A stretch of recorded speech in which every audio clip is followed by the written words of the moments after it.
keep that picture on my wall, just to remind me how many boys and girls still need my help. Of course, there are fewer like that every year. I like to think about the many children I've helped and how much happier I've made them. As I sit here in my chair, oh, but you can't see me, can you? Let me make myself visible.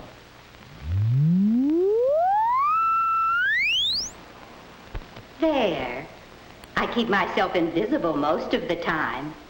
That way it's easier for me to help boys and girls learn good habits. Lots of times they don't even know I'm helping them. Let me tell you about one boy I've been helping. His name is Stanley. I use my magic wand to take you to him. Ready? Let's go! I'd already helped Stanley a lot. He had many good habits.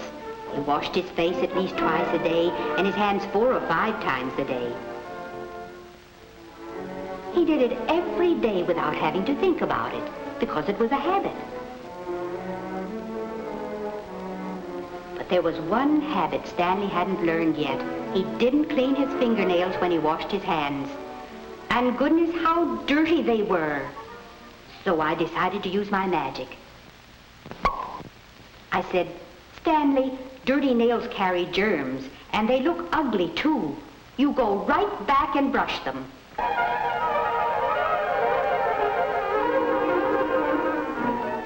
Stanley learned that a good scrubbing with a stiff fingernail brush every morning and night at least made his nails clean and neat.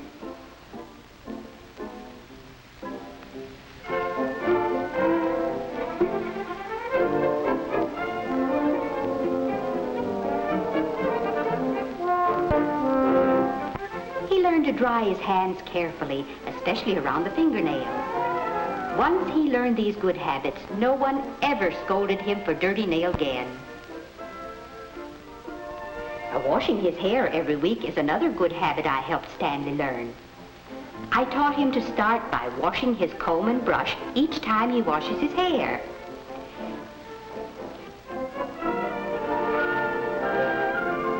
There are always hairs in a hairbrush. I'll tell you why in a moment.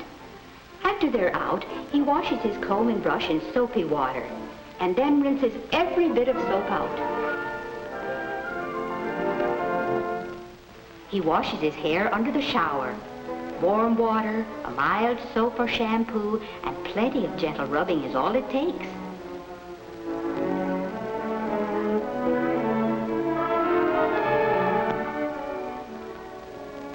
He rubs with his fingertips, not his fingernails, so that he doesn't hurt the tender skin under the hair.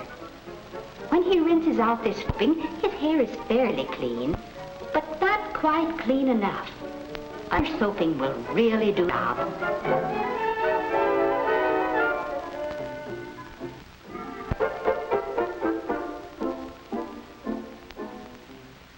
And plenty of rinse.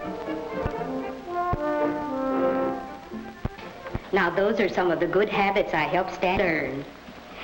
Now, I promise to tell you why there are always hairs in a hairbrush. Suppose you had magic eyes, and when you looked in the mirror, you could see closer and closer and closer. And suppose you could see right through your skin and see the root that a hair grows from. If your magic eyes could speed up the growing, you'd see that the new growth always comes at the root. As the hair gets longer and longer, it will finally come loose from the root. A new hair starts to grow and pushes against the old one.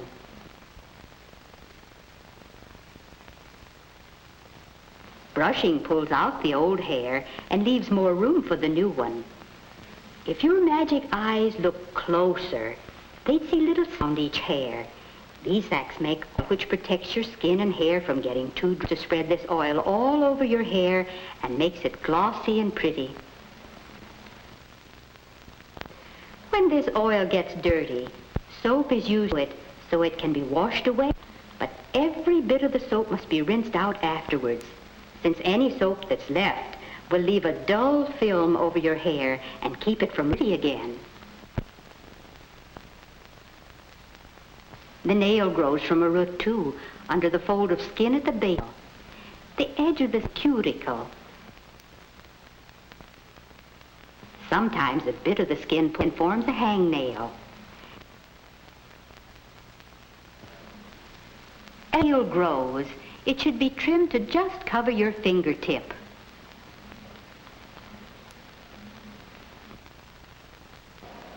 Now, your hair can get sick. If you notice anything, be sure to tell your parents or teacher about it right away. It may be a disease called ringworm. It makes your head itch. Sometimes the hair falls out in patches. A doctor can help cure this disease. Another disease is dandruff. Or you may find that instead of these thin, flat flakes, you have little white specks that look like tiny eggs.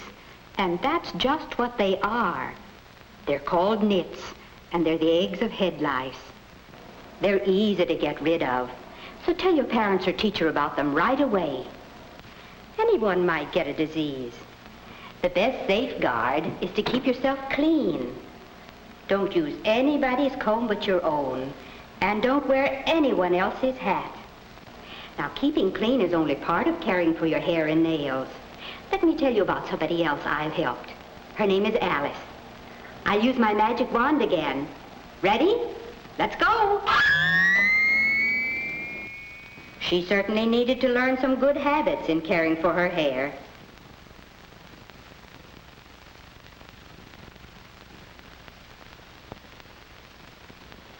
So I used my magic. I said, Alice, you go right back and brush your hair till it shines.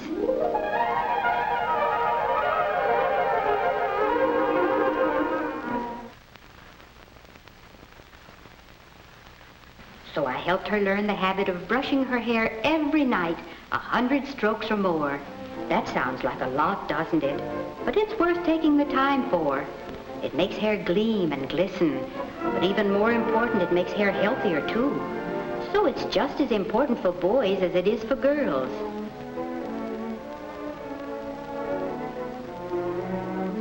I've helped many boys and girls learn that habit.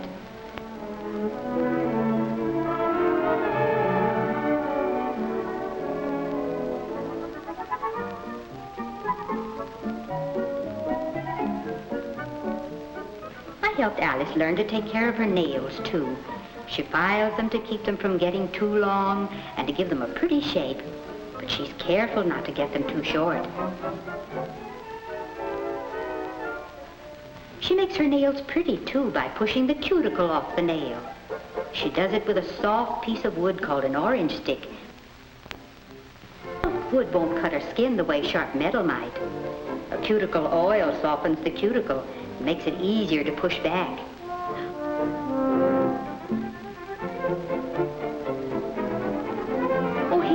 Hangnail. Hangnails are really nails. They're pieces of skin that start to pull away from the nail. Drying your fingers well helps prevent hangnails. I helped Alice learn the habit of cutting them off with a scissors instead of pulling might take off too much. Feel good to think about Alice, and all the girls help to learn good habits. Once you've learned a good habit, it'll work for you all your life. Such little things as brushing your nails clean when you wash your hands, hair every week, or oftener if it needs it, brushing your hair at strokes every day, whether you're a boy or a girl, and keeping your nails trimmed, not too long and not too short. Those are some good habits that many boys and girls have already learned, but there are still some who need my help.